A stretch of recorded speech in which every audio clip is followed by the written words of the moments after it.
Hello दोस्तों, आपको अपने चैनल एमए ज्ञान स्टडी में स्वागत है। तो चलिए दोस्तों, आज के इस वीडियो के तहत हम आपको बताने की कोशिश करेंगे यानी सामाजिक विज्ञान के 10 ऑब्जेक्टिव क्वेश्चन और बहुत ही इम्पोर्टेंट ऑब्जेक्टिव क्वेश्चन है, इसलिए वीडियो को लास्ट तक देखिए। तो चलिए दोस्तों, हम वीडियो को स्टार्ट करते हैं। पहला क्वेश्चन आप स्क्रीन पर देख सकते हैं, बोल रहा है कि रिजर्व बैंक ऑफ इंडिया की स्थापना कब हुई। तो रिजर्व बैंक ऑफ इंडिया, जिसको हम आरबीआई भी बोलते हैं, इस बात को याद रखेंगे। इसका मुख्यालय जो है मुंबई में है, इस बात को भी याद रखेंगे।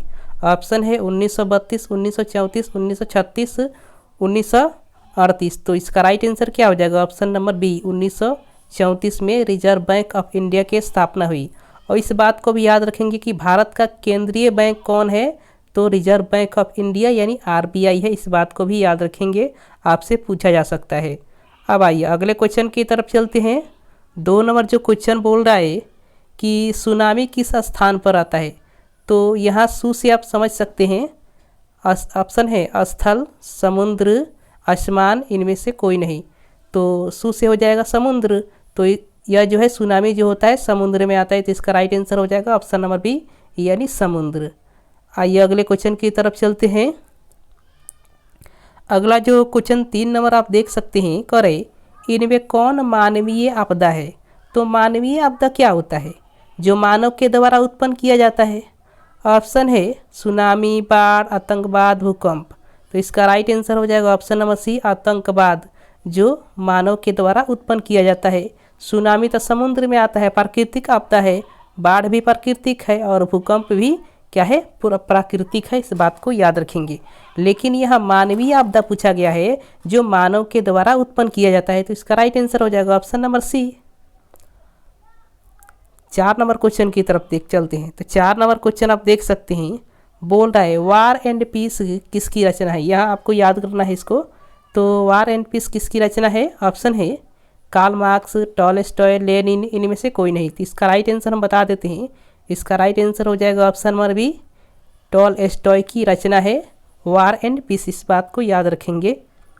5 नंबर क्वेश्चन की तरफ चलते हैं।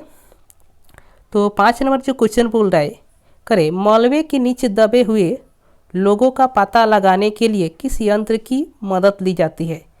यानी भूकंप आता है, चाहे कुछ भी आपदा आती है, तो मलबे के नीचे जो लोग दब जाते हैं, तो उसका पता तो हम ऐसे नहीं लगा सकते हैं। तो इसको पता लगाने के लिए हम किस यंत्र की मदद लेते हैं, इस बात को पूछ रहा है। ऑप्शन है दूरबीन, इंफ्रारेड कैमरा, हेलीकॉप्टर और मोबाइल। तो इसका राइट आंसर हो जाएगा option number B, infrared camera की सहायता लेते हैं। इस बात को याद रखेंगे। अब आते हैं 6 नंबर क्वेश्चन की तरफ आते हैं। तो 6 नंबर जो क्वेश्चन बोल रहा है कि सूखे के लिए जिम्मेवार कारक है। तो सूखा कब होता है? जब वर्षा नहीं होती है। ऑप्शन है वर्षा की कमी, भूकंप, बाढ़, ज्वालामुखी क्रिया। तो इसका राइट आंसर हो जाएगा ऑप्शन नंबर ए, वर्षा की कमी की वजह से सूखा की स्थिति उत्पन्न होती है। इस बात को याद रखेंगे। 7 नंबर क्वेश्चन आप देख सकते हैं कि भूकंप संभावित क्षेत्रों में भवनों की आकृति कैसी होनी चाहिए, इस बात को पूछ रहा है।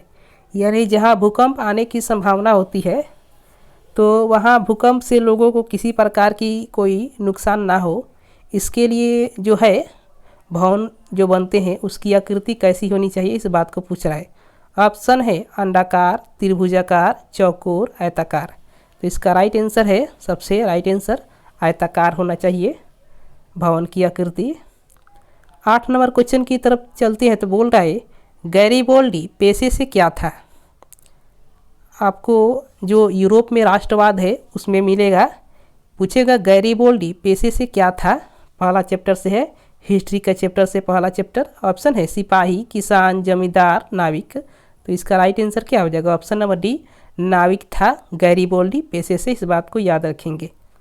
अगले क्वेश्चन की तरफ चलती है। 9 नंबर जो क्वेश्चन बोल रहा है, करे कि वल्लभ भाई पटेल को सरदार की उपाधि किस किसान आंदोलन के दौरान दी गई।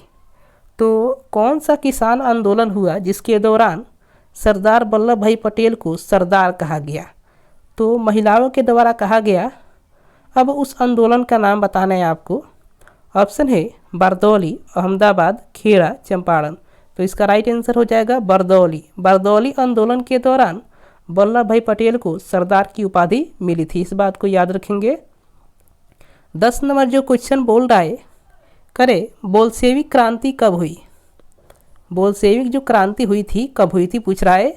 जनवरी 1905, फरवरी 1917 और नवंबर 1917 और मई 1919। तो इसका राइट आंसर हो जाएगा ऑप्शन नंबर सी, नवंबर 1917 को बोल्शेविक क्रांति की स्थापना हुई, यानी बोल्शेविक क्रांति जो है हुई थी। इस बात को याद रखेंगे। तो चलिए दोस्तों, यहीं हम 10 प्रश्नों को समाप्त करते हैं और अगले वीडियो में मिलेंगे 10 प्रश्नों के साथ। अगर वीडियो अच्छा लगा है तो वीडियो को लाइक कर दे और चैनल को सब्सक्राइब कर दे, ताकि आपके बोर्ड से संबंधित सभी प्रकार के विषय जो है उनसे संबंधित ऑब्जेक्टिव क्वेश्चन और सब्जेक्टिव क्वेश्चन दिया जाता है। तो चलिए दोस्तों, धन्यवाद।